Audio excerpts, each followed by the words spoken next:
Hey everyone, welcome back to Empire Build Academy Fabian, and as part of my 9-step process that I'm doing for the different games, this is the Beginner's Guide 2026 for Guns of Glory. Now if you're not aware of the Empire Build Academy, it is my own website, my own YouTube channel, where I'll do guides for all the different ones, which will include a Beginner's Guide, Construction Guide, Research, Troops, Heroes and Defense, and then we're going to finish off with an Attack Guide, Events Guide, talking about all the different events that go on, as well as the Frequently Asked Questions. All of this is going to be on my website, empirebuildacademy.com. For today's beginner's guide, the way I'm going to do it is I'm actually going to jump over into one of my older accounts first, just so I can show you what it looks like when things are unlocked and explain a couple of things. And then once I've done that, we will then start all over again, so you can see what it looks like from the very beginning, and then hopefully all the things that are happening will make sense. So having a look at the map and just working your way around here, the first thing that I want to highlight is your keep or your castle. This is that, and when you click into it, there is a breakdown of every building, and all you need to do is just literally go into the info to find out what the building is, what its purpose is. And when you jump into here, castle is beating heart of your estate, upgrade to increase your march capacity and unlock new buildings. If I go into more info, it will give you a breakdown of the difference in march capacity at all the different levels of castle, and also if there's any march capacity boost and power at them different levels as well. And if we go all the way down to the bottom, you can see from castle 31, which is a long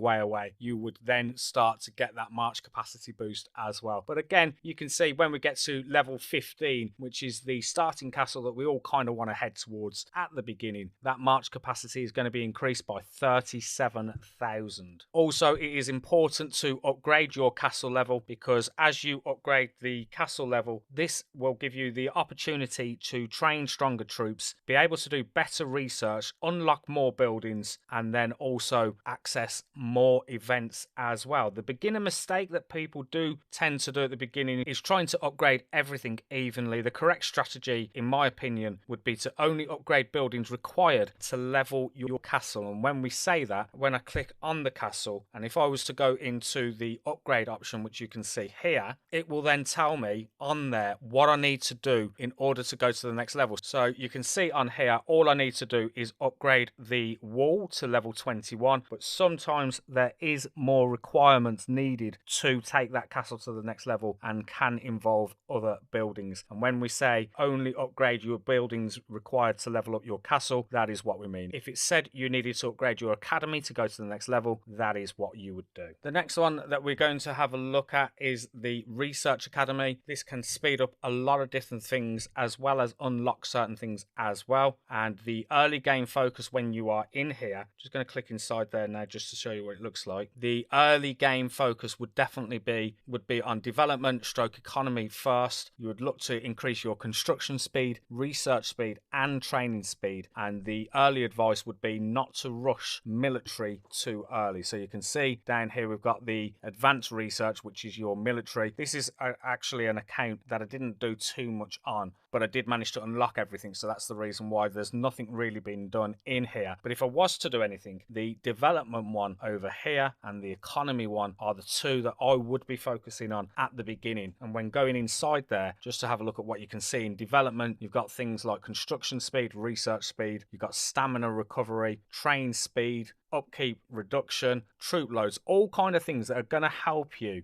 progress faster in the game, do things faster and earn things faster as well. And then when we go and have a look at the economy one, that is also going to be in relation to your resources. So food production, wood production, iron gathering. Gathering is also a very important one on these kind of games. If you've not played these kind of games before, resources are the heartbeats of being able to do everything on your account when it comes to upgrading your buildings. You need resources. So being in here and getting this to a really good level for each of the different ones is going to be very important. So that is your research. Let's come back off that. And as I said, there are different trees in here. We've got the development tree, we've got the economy tree, we've got the defense tree, creation. We've also got combat, as I said, in advanced research. And then you even unlock superior research as you get further and further into the game. Again, just going to point out that if you want to know more information about what and how, your info is going to be your best friend on this particular game. Clicking inside there, the academy is your center of learning. Upgrade to unlock more powerful research research skills. And if we click into more information, sometimes it will give you more information if it's needed, but on this one it's quite self-explanatory when going in and having a look at these and seeing it's all based on those different trees that I showed you. The next thing that we're going to have a look at, which is also very important for your access, is the airship. This is your hidden power boost. You can actually see it flying off there as we was talking about it, but it's this one here. And unlike other strategy games, Guns of Glory has the airship system. Other games have something different. It might be a dragon. I've seen some of the space games now coming out with titans and different things like that, but on Guns of Glory it is the airship. This is the system which gives you massive stat bonuses, and the early priorities when doing this is always upgrading your airship, sending it on exploration, and also enhancing the parts gradually. The airship stats directly impact your combat power, so you definitely don't want to ignore it, and you definitely get some really decent stats on there. If we go into the upgrade, you can see the different requirements there. Just to give you a little shout out for this is your resources that are needed for the different things for the upgrade to take place. So you can see I didn't need any of the stone. I did need some of the wood, and I did need a little bit of silver as well. And then on top of that, I also needed the envelope refinements. These are used to enhance your airships. So this is something else to be aware of that you do need as you progress further through to do the different upgrades. And there, down at the bottom, is actually how long this particular upgrade will take. So you can see it on here. It's going to take 3 hours and 26 minutes to take this to level 18. Another thing to be aware of as well, your castle, whatever level your castle is. So if I click onto my one and we go into upgrade, you can see my current castle level is 21. 22 is the next one. I wouldn't be able to upgrade any other buildings past level 21 until I'd done the castle. So if I wanted to take my academy to level 22, I would need to make sure that this was already level 22 prior to that. Also on this, like many other base building games, one of the most important things is joining an alliance. You can see we've got the tab down here. This is the alliance. What you'd want to do, now this is an old progress, so this is not a good example, but when I go into that alliance and you can see the different members, Queen Daisy is the alliance leader. It's telling us the power, the donations, all these different things. This is actually a farm alliance, and I'm not surprised. It would have been one of the better ones when I first joined, but because it's been so long, this has now just ended up as a farm alliance. So people who are running farms, extra accounts to get different resources, that is what this alliance is. But you would want to join one of the best alliances on the game. And just to show you a way that you could do that, you could go into your settings. When you're inside here, you'd want to go to the leaderboard, which is over here. And when we click on that leaderboard, it will show you alliance power, it will show you alliance kills, all these different kind of things, solar power, etc, etc. But if we go to that alliance power one, that's the one I'm interested in. And you can see on this game, there really is only 3 alliances of any decent power, but the top one, the Wolf Pack, which is a common alliance name actually, so I don't know if they are someone who've been playing the game previously, but I see that alliance name, the Wolf Pack, a lot. They are 412 billion in power. You can see Embrace the Chaos underneath that is 158, and then a foreign one there which looks Russian is in 3rd place with 92 billion power. I would want to, as a minimum, be in the 3rd alliance, but in an ideal world you would be in the top alliance if you can do that. And there's going to be a few requirements on that. One of them is going to be power at the beginning. People are going to be checking your power. They're going to want the most powerful people joining, but the reason that you'd want to do that is because you would get help timers for faster builds and research. You would also get protection from the alliance if you're in one of the top alliances. Other people from the same server, from the same kingdom, are unlikely to attack you. You'll also get decent rally rewards for joining other monster rallies, and then of course event rewards, alliance gifts. So many different things go to being in a top alliance, which can pretty much double your growth speed. So again,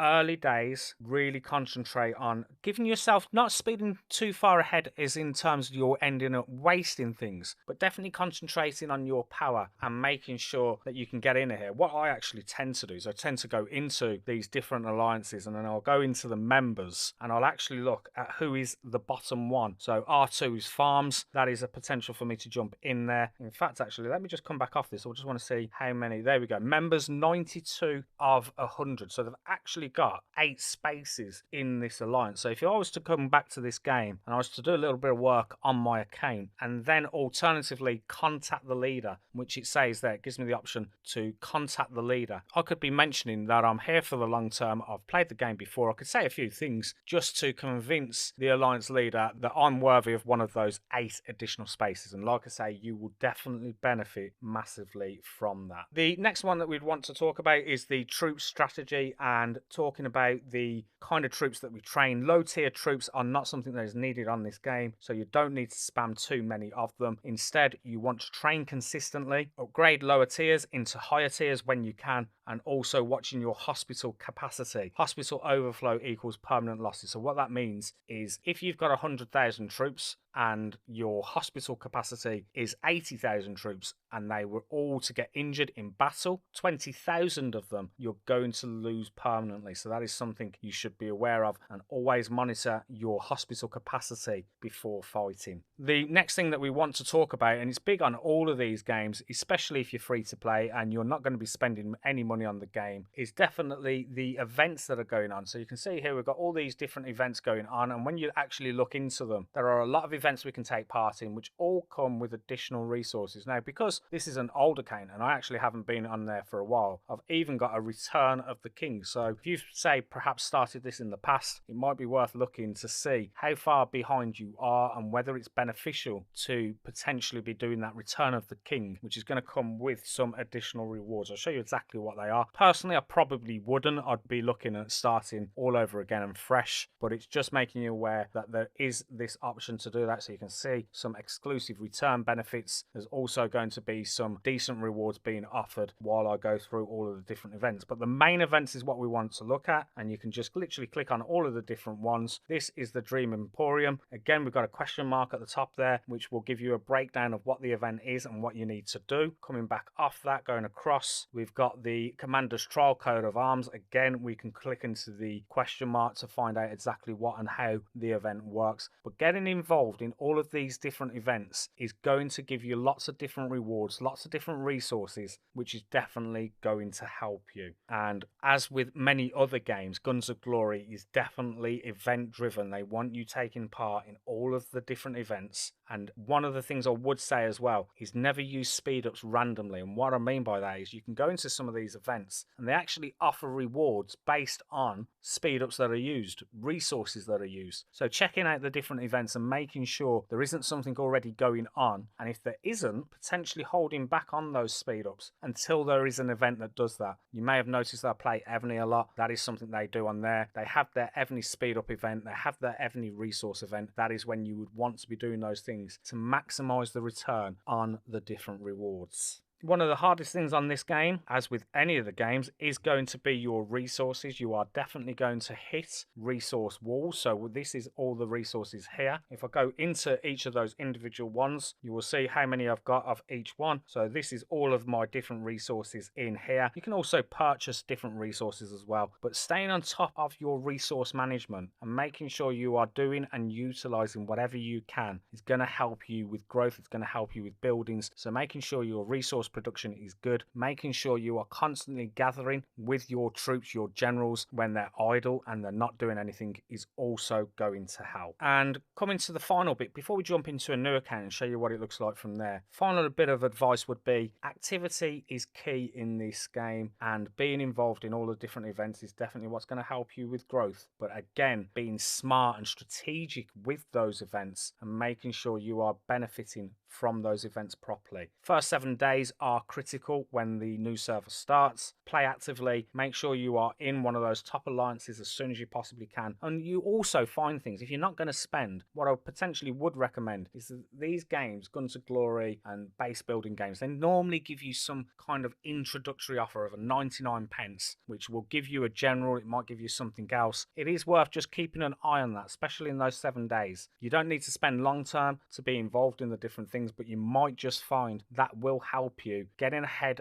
in the beginning part of the new server and being involved in those top alliances. So let's have a look at what a new account looks like. Again, as I mentioned, there's all these different buildings on here, and I will do a construction guide for Guns of Glory so that you understand what every building is. I do have one which is a little bit outdated. Not only outdated, I've got better at making the videos, to be perfectly honest with you. So doing a fresh one for 2026 and adding it to empirebuildacademy.com is definitely going to be worth doing. So do keep an eye out for that video. But let's have a look at what this looks like from a new perspective, and to do that we're going to go into here and we're going to go into settings down at the bottom, which is this one here. Once inside there, we are going to go into the account option, which is this one here. Inside there you can see we've got account management, switch account, new game, delete account. So there's all those different options there if you wish to do this. I am going to go into new game, that's what I want to have a look at, and you can see you can enter lots of different kingdoms. So it's saying here my current kingdom is 985, but the newest kingdom is 1033, and they're actually saying 1033, 1032, 1031 are the three new kingdoms. So you can see there's a good nearly 50 kingdoms that have come out since I actually opened this kingdom 985. So it may be worth, if you are starting again, just double checking in here and making sure you're in the newest kingdom possible so that you are getting a good head start alongside everyone else as well. So kingdom 1033 looks like a good one. Let's click onto that. Let's click start new game. Are you sure you want to start a new game? The data of the current game has been bound, so you can recover it later by switching accounts. So just be aware of that. You can switch accounts, but just make sure they are attached to a Google or attached to a Facebook, whatever it may be, so that you don't lose that progress. Obviously, if you've only just started, it wouldn't really make too much of a difference, but that is something to be aware of. So I'm going to click confirm, and once we jump into this, it's now going to restart, but it's going to restart from the very beginning. And one of the things I do like about these games is they always give you good advice on how to start when first starting out on these games. Okay, so this is the tutorial. It's saying that it recognizes me as a seasoned player, so it's given me the option to skip the tutorial. I'm hoping the sound isn't too crazy in the background. I can't comment on whether that is or not, but anyway, I am going to confirm. I'm going to not skip the tutorial. I want to see the tutorial so we can see what it looks like from the beginning. And this is what it's going to look like. Obviously, everything is quite empty from my perspective because I've not done anything with the account. It's all brand new. All the buildings have got to be made and everything from the beginning. And it will guide you through. This is what I was talking about. It'll actually guide you through the different things that you need to do. So all you need to do pretty much is it's a click and go kind of scenario where you're just clicking through, and even at this stage, this early stage, I would literally be just clicking through. It's not really relevant to the game, and you just sort of want to get through to the next stage. Again, you can read that story mode if you want, and if you decided you didn't want to do the tutorial, you do have the option. I'm not sure if this will be available on all accounts, but on my one here, it has got the option to skip the tutorial if I wanted. So that is the walls being built. So now we have some protection. Again, just follow exactly what it's asking you to do. I'm going to click through some of these progress to get through to the next stages. So this is telling you to build your first building, and we can recruit from this building. Actually, this building's already been built, but it's going to give us our first free general, and the free general is always the same. It's Captain Treville, and if we continue, he will be the first person we send into battle. This one, again, you can just click whatever options. It really doesn't make too much of a difference. The outcome is going to be the same, and we're going to attach him. That's what we're doing here. We are attaching him to this march, and then we're going to send the march out, and Captain Treville, along with a few troops, is going to win this battle for us. That victory is now complete. You will find in the first couple of days on a new server, brand new from the beginning, a lot of things are guided for you just to get you eased into the game. So this is chapter 1. Now this is where we talk about the different things that you've got to do. I will be able to show you this properly in a moment, but for the first couple of chapters, it sort of forces you to do it before being able to just go on with it yourself. Again, I'm just clicking through, and you can see it's asking me to gather the resources. This is the first stage of getting resources for our keep ready for upgrading buildings and building new ones. So this is asking me to build my new troop, which is huntsmen. And when I click onto there, this is the shooting range, and I will train those huntsmen to start with. Again, you can't click anywhere else. It forces you to do exactly what it is you need to do. So you will be pushed into doing what it's asking. That is now 20 huntsmen available to fight alongside Captain Treville. And again, this is going to be another battle that we win very comfortably and easily. And you can see those troops are now going with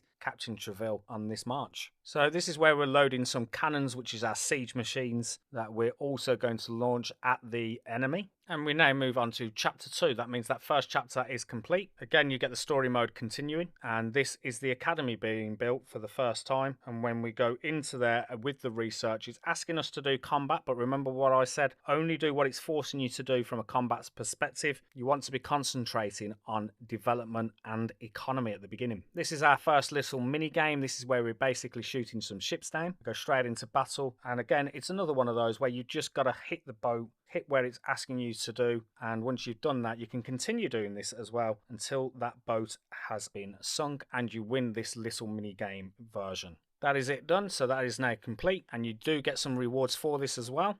As with anything in these kind of games, anything you're doing, if it's an event, mini game, whatever it may be, it will come with some rewards. Again, another little mini game, straightforward, nice and easy to do. And we're now revealing ourselves and what we look like instead of being hid behind the iron mask. Chapter 3 is Revival. It might be at this stage. I'm not sure if it's chapter 3 or chapter 4. Just bear with me. Where it stops forcing you. You can actually go into this yourself, which is what I want to show you. First of all, we've got to do the airship that I showed you earlier. One of the crucial parts of your account is having this airship alongside you going into battles. And again, very important to be doing and upgrading what you can and when you can on this particular piece of machinery. Again, we go into battle. This time we will add Captain Treville to this one, and this is one where it will tell you you've got specific targets to actually hit to take the ship down quicker. Weak points, we call them, on the ship that you've got to take down. Very straightforward, very easy, and certainly at the beginning you'll have no problems at all completing the exercise. You will now be able to repair different parts of the ship until it's in full working order. And that was chapter 2 done. So now we are actually claiming the different rewards for the different tasks that we've done. You can see the next one is upgrade your castle to level 2. Click on that, click on upgrade, click upgrade on there. 3 seconds done. And then it will take you to the next one. And the next one is the clear rubble once, which we can do on here, and then that will be that chapter now completed. I think it's at this point where you can now carry on with this on your own. So if we go back into here, claim this, chapter 4 will be starting. You get some different rewards for the different things. I'm going to skip this straight away. Chapter 4 has started a deathly shadow, and you can see now I'm now free to move around on this as I please. And all you need to be aware of at the beginning, certainly for the first couple of days, is just going via this chapter storyline that will guide you onto what you need to do for the different things. Click in there, you will see that we have to build a barracks, train 10 level 1 and above infantry, kill 1 threat level 1 or above, repair the airship cannon, upgrade your castle to level 3. Once I've done all of those tasks in here, these rewards will be available to claim, and then we'd move on to the next chapter. I can't remember exactly how many chapters there are, but following this at the beginning is definitely something I'd advise. And at this point, this is where I'm going to leave it. I don't like the videos being too long. I can already see before editing that this video is already 35 minutes long. So I'm going to leave it here for this beginner's guide. But the next video that I will do to run alongside the beginner's guide is 10 essential tips, beginner to mid-game guide, that you need to be aware of, which is going to help you grow faster and do all the things that you need. So do keep an eye out for that particular video. This is where I'm going to leave it on this particular video. If you find this video has been useful, please do consider subscribing to the channel. There will be more Guns of Glory videos that I will be making over the coming weeks. And also do check out my website, empirebuildacademy.com, where there will be different games, not just this one. I'm going on this long project of doing all the base building games that I can, and it's something that I enjoy and something that I've always enjoyed is playing these games. So do consider giving me a like on this video, subscribing to the channel, and I will see you in another video very soon. Thanks for watching.